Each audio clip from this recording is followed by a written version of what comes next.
Hello student, बेटा अपन पढ़ रहे थे चैप्टर नंबर 5 विद्युत धारा। और विद्युत धारा में अपन पढ़ रहे थे प्रतिरोध और प्रतिरोधकता में अंतर, ये पढ़ लिया था।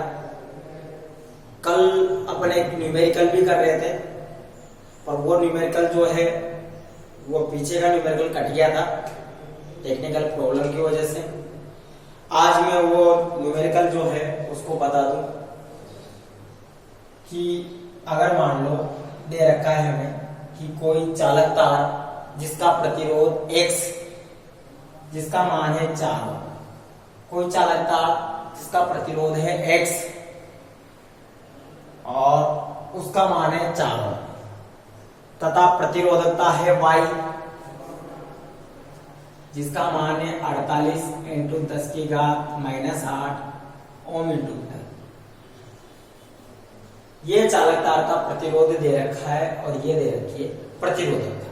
ठीक है, फिर बोल दिया जाए कि यदि तार की लंबाई को आधा कर दिया जाए, यदि तार की लंबाई को क्या कर दिया जाए, आधा कर दिया जाए। अब देखो, अगर तार की लंबाई को आधा कर देंगे तो प्रतिरोध पर क्या फर्क पड़ेगा और प्रतिरोधकता पर क्या फर्क पड़ेगा। मतलब x और y के संगत मान जो x डैश y डैश है उनका मान ज्ञात करो। सॉल्यूशन देखो कि हमें याद है कि प्रतिरोध लंबाई क्या होता है, क्या प्रतिरोध लंबाई क्या होता है, समानुपाती। यदि लंबाई को आधा कर देंगे तो प्रतिरोध भी क्या हो जाएगा, आधा। मतलब x डैश बराबर आधा हो गया तो 4/2 x डैश का मान आ गया 2 ओम। लेकिन प्रतिरोधकता जो है, प्रतिरोधकता लंबाई पर निर्भर नहीं करती। जब प्रतिरोधकता लंबाई पर निर्भर नहीं करती तो प्रतिरोधकता पर कोई फर्क नहीं पड़ेगा। मतलब y डैश का मान वही होगा जो y का है। y डैश का मान आया 48 × 10⁻⁻8 ओम × मीटर। अगर इसी न्यूमेरिकल के अंदर बोल दिया जाए कि तार का अनुप्रस्थ काट क्षेत्रफल आधा कर दिया जाए, लंबाई की जगह बोल दिया जाए, किस लंबाई की जगह बोल दिया जाए, क्या बोल दिया जाए, अनुप्रस्थ काट क्षेत्रफल, कि तार का अनुप्रस्थ काट क्षेत्रफल को क्या कर दिया जाए, आधा कर दिया जाए। अब x और y के मान क्या होंगे, हमें याद है कि प्रतिरोध जो है उसके अनुप्रस्थ काट क्षेत्रफल के व्युत्क्रमानुपाती है। यदि प्रतिरोध को आधा करेंगे तो मतलब यदि अनुप्रस्थ काट क्षेत्रफल को आधा करेंगे तो प्रतिरोध कितना हो जाएगा, अनुप्रस्थ काट क्षेत्रफल को आधा करेंगे तो प्रतिरोध डबल हो जाएगा। मतलब इस बार x डैश का जो मान आएगा डबल हो जाएगा, तो 4 का डबल कितना हुआ, कितना हुआ 8 ओम, ये आ गया।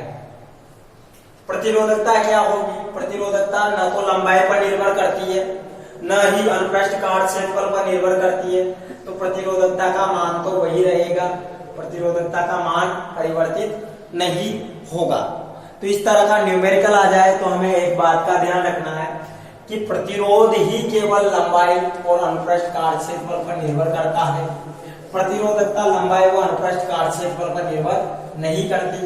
बोल दिया जाए तो फिर प्रतिरोधकता किस पर निर्भर करती है, तो प्रतिरोधकता निर्भर करती है पदार्थ की प्रकृति पर और किस पर, ताप पर। प्रतिरोधकता किस पर निर्भर करती है, पदार्थ की प्रकृति पर और ताप पर। जबकि प्रतिरोध लंबाई पर, अनुप्रस्थ काट क्षेत्रफल पर, पदार्थ की प्रकृति पर और ताप पर, 4 चीजों पर निर्भर करता है। और जबकि प्रतिरोधकता केवल 2 पर निर्भर करती है, एक तो उसके प्रकृति पर कि वो किस धातु का बना हुआ है और दूसरा किस पर, ताप पर निर्भर करती है। अब देखो, वो जो ताप पर निर्भर करती है वो किस तरह से निर्भर करती है, ये सारा मैं तुम्हें बता दूं एक एक करके। पहले बताओ मैं तुम्हें पदार्थ की प्रकृति को। प्रतिरोधकता किन किन पर निर्भर करती है, 2 कारकों पर निर्भर करती है, एक तो पदार्थ की प्रकृति पर और एक ताप पर। पहला बताओ पदार्थ की प्रकृति पर किस तरह से,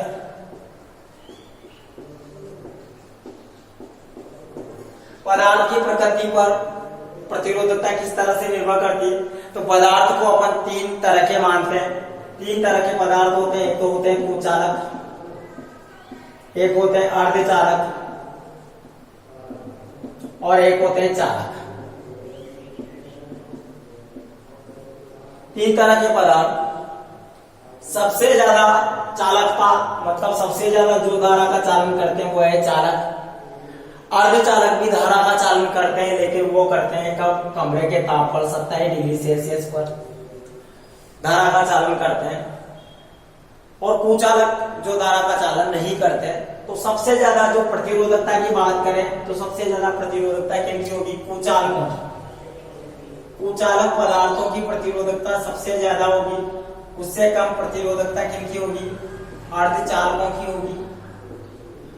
और उससे कम प्रतिरोधकता जो है वो होगी चालकों की। चालकों की प्रतिरोधकता कम होती है। यदि दो या दो से अधिक चालक धातुएं ले लें और क्या बना दी जाए? मिश्र धातु बना दी जाए, तो मिश्र धातु बनाने पर उनकी प्रतिरोधकता चालकों की प्रतिरोधकता से अधिक हो जाती है।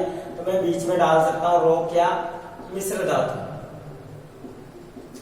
मिश्र धातुओं की प्रतिरोधकता चालकों की प्रतिरोधकता से अधिक होती है।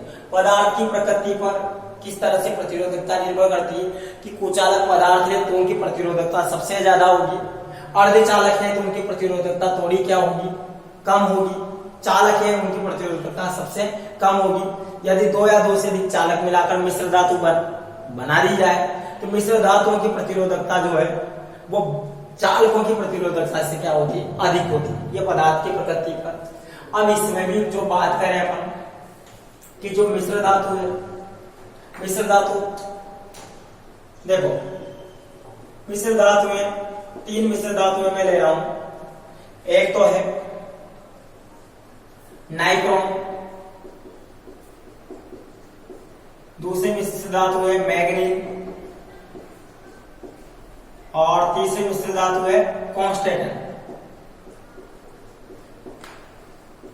ये तीन मिश्र धातु है। इन तीनों की बात करें तो सबसे ज्यादा जो मिश्र धातुओं में प्रतिरोधकता पाई जाती है वो पाई जाती है किसकी? नाइक्रोम धातु की प्रतिरोधकता सबसे ज्यादा पाई जाती है। उससे कम मैग्नीज की पाई जाती है और सबसे कम जो प्रतिरोधकता है इन तीनों में वो है कॉन्स्टेंट। कॉन्स्टेंट की प्रतिरोधकता, कॉन्स्टेंट की प्रतिरोधकता इन तीनों में सबसे कम पाई जाती है। सबसे ज्यादा किसकी प्रतिरोधकता? नाइक्रोम की, उससे कम मैग्नीज और उससे कम कॉन्स्टेंट। तो मिश्र धातुओं में सबसे ज्यादा जो प्रतिरोधकता पाई जाती है वो किसकी पाई जाती है? नाइक्रोम की। और पदार्थों में सबसे ज्यादा जो प्रतिरोधकता पाई जाती है वो किसकी पाई जाती है? कुचालकों की। ध्यान ये भी रखना है कि चालकों, दो या दो से अधिक चालकों को मिलाकर जो मिश्र धातु बनाई जाती है उसकी प्रतिरोधकता हमेशा चालकों से ज्यादा होती है, मिश्र धातु की प्रतिरोधकता। अब चालकों में भी बात करें तो चालक में भी बहुत सारी धातु है। चालकों में अगर बात की जाए तो सबसे ज्यादा जो चालकता है वो चांदी की पाई जाती है और जिनकी चालकता सबसे ज्यादा है उनकी प्रतिरोधकता सबसे कम होती है। तो ये सारा जो है अपने देख लिया कि जिनकी चालकता ज्यादा होती है उनकी प्रतिरोधकता सबसे क्या होती है? कम होती है। तो ये सारी चीज है पदार्थ की प्रकृति। प्रतिरोधकता किस पर निर्भर करती है? पदार्थ की प्रकृति पर निर्भर करती है। अलग अलग पदार्थों की प्रतिरोधकता अलग अलग होती है। उसके बाद अगला आया प्रतिरोधकता निर्भर करती है किस पर? ताप पर। देखो प्रतिरोधकता ताप पर किस प्रकार निर्भर करती है? तो ताप के लिए सूत्र होता है, देखो प्रतिरोधकता का सूत्र रोटी बराबर रो 0 1 प्लस अल्फा डेल्टा टी।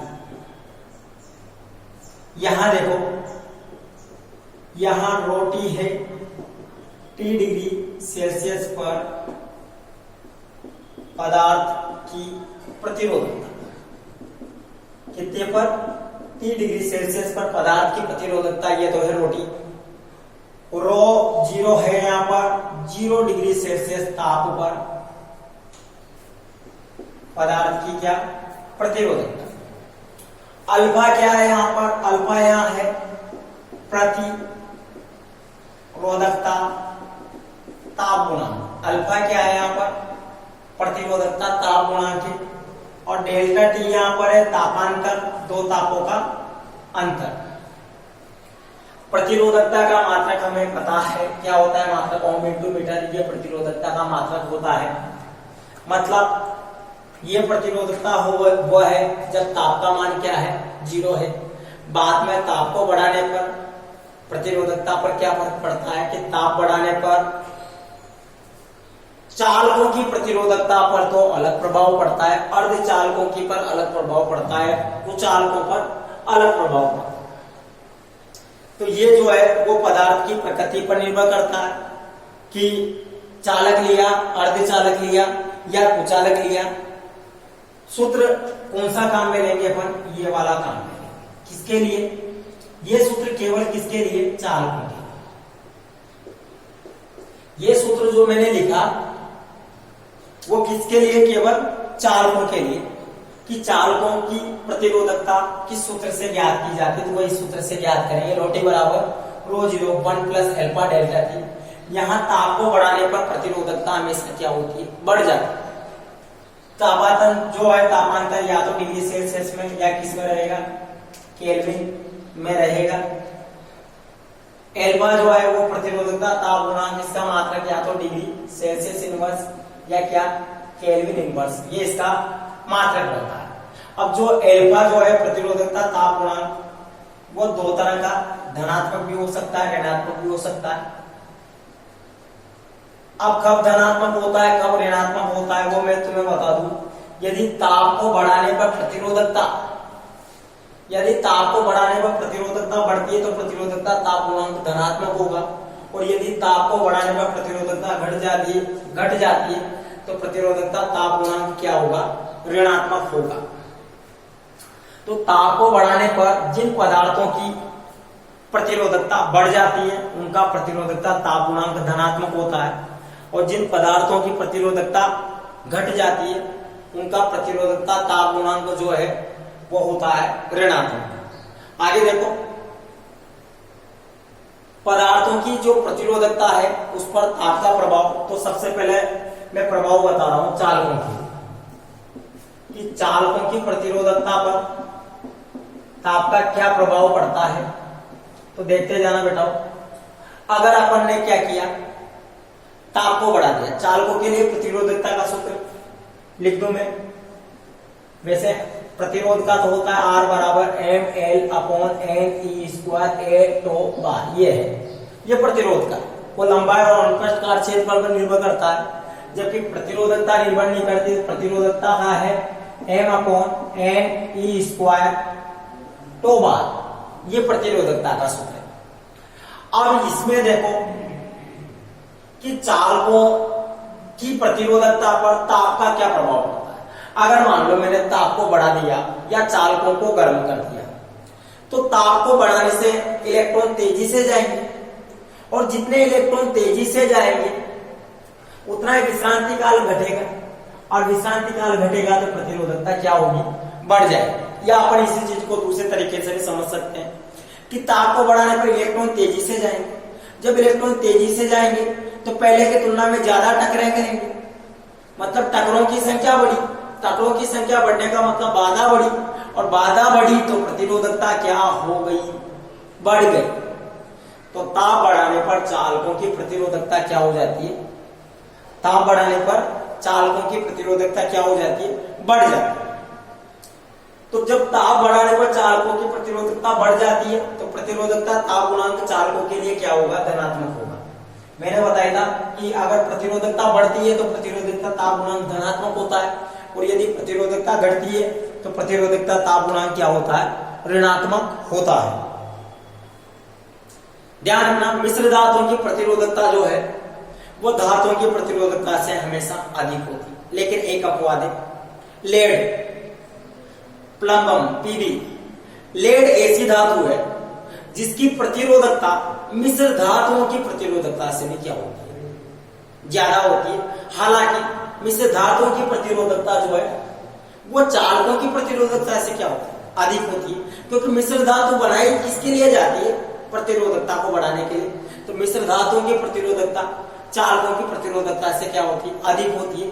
लेकिन एक धातु लेड जो है उसकी प्रतिरोधकता मिश्र धातु से भी क्या होती है, ज्यादा होती है। देखो आगे,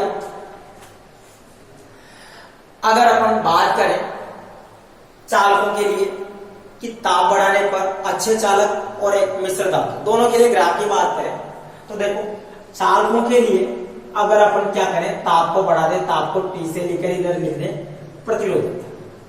तो चालकों के लिए तो क्या है, ताप बढ़ाने पर हमें याद है कि ताप बढ़ाने पर टकरों की संख्या बढ़ेगी, टकरों की संख्या बढ़ेगी तो प्रतिरोधकता बढ़ जाती है। तो जो अच्छे चालक है उनके लिए अगर बात करें तो प्रतिरोधकता ताप बढ़ाने पर इस तरह से बढ़ती है। इस ग्राफ में अच्छे चालक में अपन ले सकते हैं, जैसे चांदी ले लें, कॉपर ले लें या एल्यूमिनियम। इन धातुओं के लिए जो अच्छे चालक है इनके लिए प्रतिरोधकता ताप बढ़ाने पर इस तरह से बढ़ती है। उसके बाद अगर मिश्र धातुओं की बात करें तो मिश्र धातुओं की प्रतिरोधकता जो है हमें याद है चालकों की प्रतिरोधकता से अधिक है, मतलब 0 केल्विन ताप पर भी इतनी प्रतिरोधकता तो उनकी पहले से है। उसके बाद जैसे ही हम ताप बढ़ाएंगे, ताप बढ़ाने पर प्रतिरोधकता बढ़ती है, वो इस तरह से बढ़ती है। ये ग्राफ हमको याद रखना है। ये सारा तो अपन ने किसके लिए पढ़ा, चालकों के लिए। आगे बात करें अपन किसकी, अर्धचालकों की।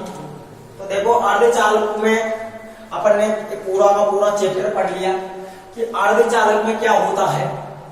एक परमाणु जिसके पास 4 इलेक्ट्रॉन होते हैं वो अपना स्थायित्व को प्राप्त करने के लिए, अपना स्थायित्व को प्राप्त करने के लिए 4 बंध बनाता है, जैसे ये सिलिकॉन। अब ये क्या है, इसके पास 4 इलेक्ट्रॉन है। अब ये अपना स्थायित्व को प्राप्त करने के लिए पड़ोसी 4 सिलिकॉन परमाणु से 4 इलेक्ट्रॉन क्या कर लेगा, ग्रहण कर लेगा और ग्रहण करके अपना अष्टक पूर्ण कर लेगा।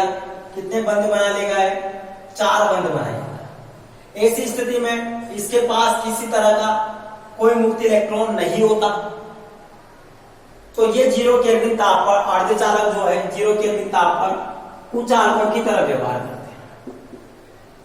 लेकिन जैसे ही ताप बढ़ाएंगे, ताप बढ़ाने पर ये बंध टूट जाएंगे और ये बंध टूटने पर जैसे बंध टूटेगा इलेक्ट्रॉन मुक्त हो जाएगा। इलेक्ट्रॉन मुक्त हो गया तो क्या बन गया, होल। इलेक्ट्रॉन पर ऋणावेश होता है, होल पर धनावेश होता है। ये इलेक्ट्रॉन होल एक दूसरे के विपरीत क्या करने लगते हैं, गति करने लगते हैं। जैसे ताप कमरे के ताप के बराबर होता है, ये इलेक्ट्रॉन होल एक दूसरे के विपरीत गति करने लगते हैं। धीरे धीरे बंध टूटने जाते हैं, इलेक्ट्रॉन और होलों की संख्या बढ़ती जाती है, जिससे चालकता का मान क्या होता जाता है, बढ़ता जाता है। जब चालकता बढ़ेगी तो प्रतिरोधकता बताओ बढ़ेगी या घटेगी। तो चालकता बढ़ेगी तो प्रतिरोधकता क्या हो जाएगी, घट जाएगी। यानी कि ताप को बढ़ाने पर अर्धचालकों की चालकता जो है वो बढ़ जाती है और चालकता बढ़ जाती है, प्रतिरोधकता घट जाती है। यानी कि प्रतिरोधकता ताप गुणा अर्धचालकों के लिए क्या हुआ, ऋणात्मक हुआ। उसके बाद अगर अपन बात कर लें किसकी, ये तो अर्धचालक हो गया। अब बात करें अपन किसकी, कुचालकों। तो कुचालकों के अंदर क्या है, कुचालकों के अंदर हमने पढ़ा था कि 2 तरह के बैंड, ऊर्जा बैंड, जिनमें से एक तो होता है संयोजी बैंड और एक होता है चालन बैंड। 2 तरह के बैंड होते हैं। इनके बीच का अंतर जो संयोजी बैंड तो कुचालकों में पूरा भरा होता और चालन बैंड जो है वो पूरा खाली होता है। इनके बीच का जो वर्जित ऊर्जा अंतराल है वो बहुत ज्यादा होता है। 3 इलेक्ट्रॉन वोल्ट से 7 इलेक्ट्रॉन वोल्ट के मध्य इसका मान होता है। ये गैप बहुत ज्यादा होता है, इसलिए कुचालक धारा का चालन नहीं करते। लेकिन बहुत अधिक ताप को बढ़ा देने पर कुछ इलेक्ट्रॉन संयोजी बैंड से किसमें चले जाते हैं, चालन बैंड में चले जाते हैं, जिससे अति अल्प मात्रा में धारा का चालन होने लग जाता है। धारा का चालन होने, ताप बढ़ाने पर धारा का चालन हुआ, धारा का चालन हुआ मतलब चालकता बढ़ी और चालकता बढ़ी तो प्रतिरोधकता क्या हो गई, घट गई। अर्थात कुचालकों के लिए भी प्रतिरोधकता ताप गुणांक क्या होता है, ऋणात्मक। एक केवल एक कारक, एक प्रकार जो है पदार्थों का चालकों की प्रतिरोधकता जो होती है वो धनात्मक होती है। बाकी दोनों की प्रतिरोधकता जो है वो क्या होती है, प्रतिरोधकता ताप गुणांक वो क्या होता है, ऋणात्मक होता है। अगर अपन ग्राफ की बात करें किसके लिए, अर्धचालक और कुचालक, दोनों का हमें पता है